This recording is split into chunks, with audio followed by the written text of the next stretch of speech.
Well, all right. Keep on rocking in the free world. Welcome to Barrel Full of Daryl podcast. My name's Daryl and I am your host. In this podcast, I selectively discuss music, movies, and hopefully provide you with a bit of mirth. For the music section, I typically select an artist or band that is personally significant to me, music that has affected my life. You may not be familiar with my selection, but my intent is to change that. As for the movies, they are more universal and you may likely know them, and a bit of mirth is thrown in for good measure. So, in the words of Isaac Barak, here we go. Today's musical artist is Yoko Ono. Fuck that. I wouldn't do that to you, my audience. Today I will discuss two bands, Yola Tango, who you may know, and Calexico, likely new to you, so buckle up.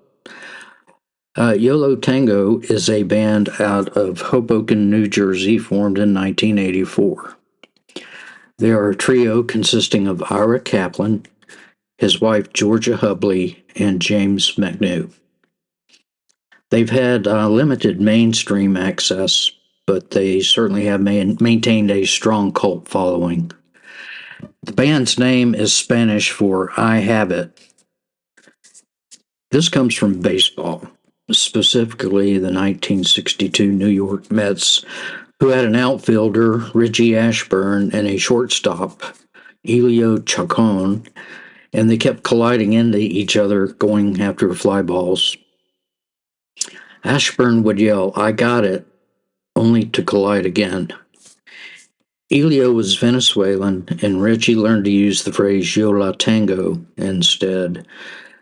No more collisions, and that's where the band picked up their name. Over the years, they have released 17 studio albums, 6 compilation albums, 16 EPs, 22 singles, and 2 film scores. 4 collaborative albums and 1 album of cover songs. Yeah, they've been busy. Their most recent album was released 2023, titled This Stupid World. Their album titles exhibit a sense of humor. Like one of them is called Fake Book. Another is May I Sing With Me? And then Nothing Turned Itself Inside Out. And the album I Am Not Afraid of You and I Will Beat Your Ass. This latter is a remark made by one pro basketball player to another while on the bench in a game. Their musical style sways between soft ballads and wall of sound hard rock. I was drawn in by their wall of sound songs and became an instant fan. They certainly have a distinct sound, and they have been true to their music throughout their career. Their album, I Can Hear the Heart Beating as One, was released in 1997. It was highly acclaimed and contains some of my favorite songs. The album Fake Book, released in 1990, is more acoustic and contains several covers. This album was put together by Ira and Georgia after their bassist left the group. They do have a greatest hits collection called Prisoners of Love, a smattering of scintillating, senescent songs. That's the title of the album, not my review. It is an excellent album that covers their variation of styles and their music over their career, and I highly recommend you give it a listen. Now let's chat about Calexico. They're an indie band based in Tucson, Arizona. The founding members are Joey Burns and John Convertino, who previously played together in the band Giant Sand. They've released 13 studio albums, the latest in 2022. They have 7 live albums and 3 soundtrack albums. Their music is very unique and leans heavily on traditional Latin sounds, including mariachi and tejano. The band's name is also the border town Calexico, California, and their sound has been described as desert noir. The albums I recommend are The Black Light and Feast of Wire, two of their earlier releases. So I have added 4 songs by Tengo and Calexico to the Barrel Full of Darrow playlist on Spotify. I really want you to listen and get a feel for their music. By the way, does anyone even listen to albums anymore? If not, it's a shame. And now a word from our sponsor. Here? Okay, talk now. This mic right here? Okay. Hi, y'all. This is Ricky Ray Bubba coming at you again. I figured I'd give this podcast one more try since I had to toss out all my erotic meat last week. Anywho, with my rifle and my eagle eye, I was able to restock, and I invite you to come down for some possum, armadillo, raccoon, and squirrel meat. Ain't none of it started to turn yet, but hurry on down and get it. I also got some fresh fish that I stole that this nice man gave to me out of his cooler down by the river. There's some catfish and trout and some bass, so get your buttocks down here and buy it up. My meat market and bait shop are located in downtown Scratch Angle. Oh, hell, you know where it is. Anywho, bye for now. Okay, we're back. Now to the movie portion. And I got to give you a spoiler alert. I leave nothing unrevealed. Today's movie is Se7en. If you haven't seen it, I don't want to spoil it for you because it's got some really good twists in it. So go watch it. So in the movie, the title, in the movie title, the V is stylized as a 7. It was released in 1995 and directed by David Fincher, a damn fine director of mostly psychological thrillers such as Fight Club, Panic Room, Gone Girl, and The Girl with the Dragon Tattoo. And he has quite the resume.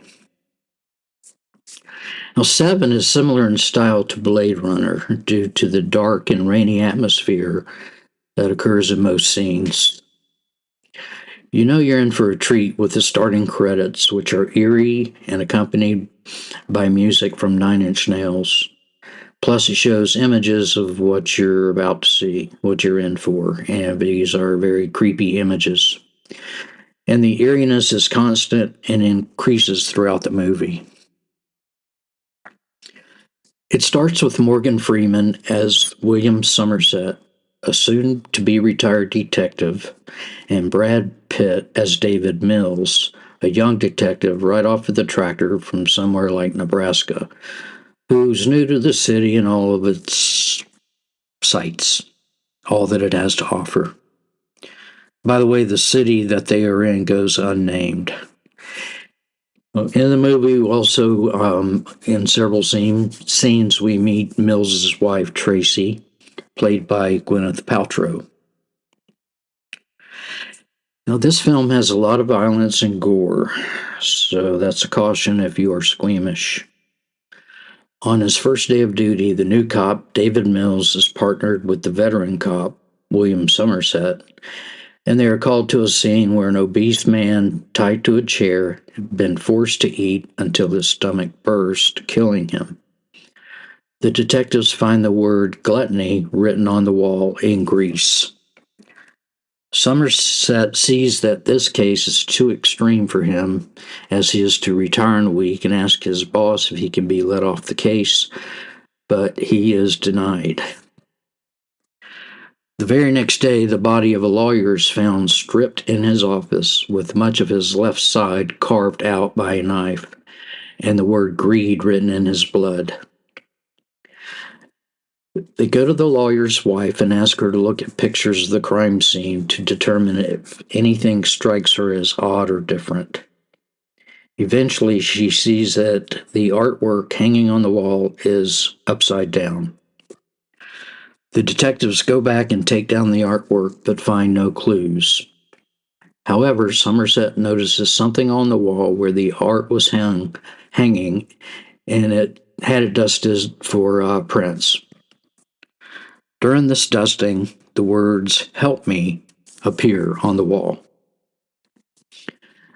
They identify the owner of the prints and storm to his residence, thinking they have caught the killer. Instead, they find a drug-dealing pederast who is emaciated and chained to his bed, over which is written the word "sloth." They find a stack of photos that have been taken over the course of 1 year, showing the gradual decline of the victim. One of his hands had been removed and was used to leave the written message in the lawyer's office. The detectives are appalled and amazed at the precision and patience used by what they now know is a serial killer called John Doe. And in case you haven't caught on yet, the title of the film refers to the 7 deadly sins. Soon, 2 more bodies are found, one being a dead prostitute who had been killed while being raped by a man with a strap-on huge knife while he was at gunpoint. This prostitute represents the deadly sin of lust. The sin of pride was represented by an actress whose face had been horribly disfigured, and she was left with the choice of calling the police or die of an overdose of sleeping pills, which she does. So now we are up to 5 killings: gluttony, greed, sloth, lust, and pride. Only 2 left. Well, the detectives find out where John Doe lives and go and knock on his door. Doe enters the scene down the hallway, sees them, and opens fire. Now we have a chase scene through the rain. Doe ambushes Mills and puts a gun to his head, only to relent and let him go. Mills and Somerset return to Doe's apartment and find tons of evidence that this guy is actually the killer. Back at the police station, the detectives are climbing a staircase, returning to their offices when Doe burst into the foyer with his hands covered in blood and screaming, "Detective! Detective! You are looking for me!" Well, they cuff him and haul him to a cell. John Doe is played by Kevin Spacey. Excellent choice. Who requested that his name not appear in the front credits to keep it mysterious. The next scene shows Mills and Somerset, their boss, played convincingly by R. Lee Ermey, the DA and the killer's attorney, who tells them that the killer wants to plead insanity and in return will escort them to the site of 2 more bodies. Now, the detectives are loath to do this, and a lot of arguments are had, but they finally agree to it. With the killer in the back of a police car and Mills and Somerset up front, they drive for miles through a barren landscape. Finally, Doe says, "This is the place." So they stop, get out of the car, and look around at a bunch of nothing. Doe says, "Just wait, you'll see." From afar, a delivery van approaches from down the road. Doe smiles and says, "Here it is." Somerset gets in the cop car and drives to intercept the van. He pulls the driver out, who's now shitting his pants, and asks him what he's doing. The driver pulls a box out of the van and said that he was paid to deliver it there. Somerset sends the driver off on foot and delicately opens the box and starts gasping. He drives back to Mills and Doe and brings out the box. Mills famously repeats the line, "What's in the box? What's in the box?" Doe starts talking about how he envied Mills' family life and went to his apartment to be a husband to Tracy. He spoke about how he ended up raping her and then cutting off her head and killing her and also the baby inside of her, of which Mills was unaware. Mills starts pacing around and pointing his gun at Doe. Somerset tells him not to do it or Doe will win the game. Doe pleads with him to go ahead and do it, to become Wrath, which he does. Now we have the final sins, envy and wrath, so it was Tracy's head in the box. This twist ending has been named one of the most shocking and unforgettable in cinematic history, and I agree.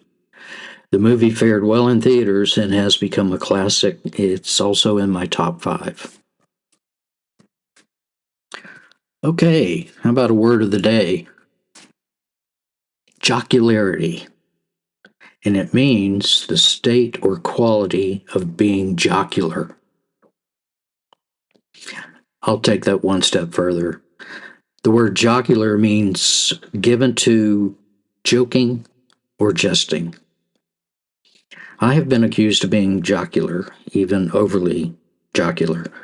Those that know me will likely agree. Now, the joke of the day. Last week I asked why did Helen Keller play piano with only one hand so she could sing with the other? And I told you there's a lewd version of that, which I'll tell you now. Why does Helen Keller masturbate with only one hand? So she can moan with the other. Okay, here's a different joke for you.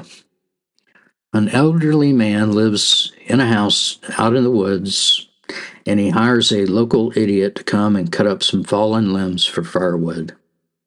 When the idiot arrives, the old man hands him an axe and shows him to the fallen limbs, telling him to chop them into firewood. Well, later that day, in the afternoon, the old man goes out to where the idiot is cutting wood, and he sees he's only gotten 2 logs cut. And he asks him, hey, what the hell? And the idiot says, well, this axe isn't very sharp, sir. I've done my best, but this is all I could do.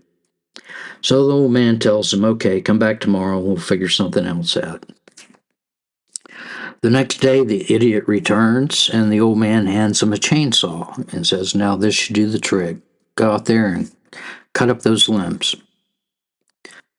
So later that day, the old man goes out to check on the idiot, and he sees that he's only got 3 logs cut. And again, he asks, what the hell?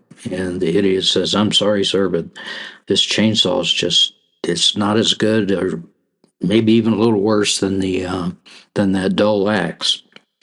So the old man grabs the chainsaw from him, turns it on, and pulls the cord, and it roars to life. The idiot jumps back and says, what's that noise? Okay. Question of the day. First, we'll discuss the answer to the question, why do farts stink? And why do some not so much? Well, it depends on the amount of sulfur in the gas that you expel from your anal sphincter, your butthole.